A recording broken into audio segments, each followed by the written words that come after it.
వెలుగు కావాలి అంటే సూర్య భగవానుడు కావాలి, ప్రాణం నిలబడాలంటే వాయుదేవుడు కావాలి, పంటలు పండాలంటే వరుణదేవుడు కావాలి. మన నియోజకవర్గం శాంతి భద్రతలతో, తగాదాలు కొట్లాటలు లేకుండా శాంతి సౌభాగ్యాలతో ఉండాలి అంటే మరలా పిన్నెల్లి రామకృష్ణారెడ్డి గారే ఎమ్మెల్యేగా గెలవాలి. ఆ పైన మంత్రి కావాలి. మన నియోజకవర్గాన్ని, మన రాష్ట్రాన్ని అభివృద్ధి పదంలో నడిపించాలి.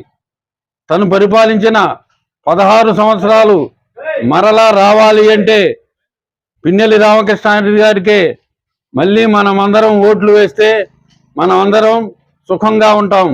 అందుకని పిన్నెల్లి రామకృష్ణారెడ్డి గారికి, జగన్మోహన్ రెడ్డి గారికి ఓట్లు వేసి అధిక మెజార్టీతో గెలిపించవాలని కోరుతూ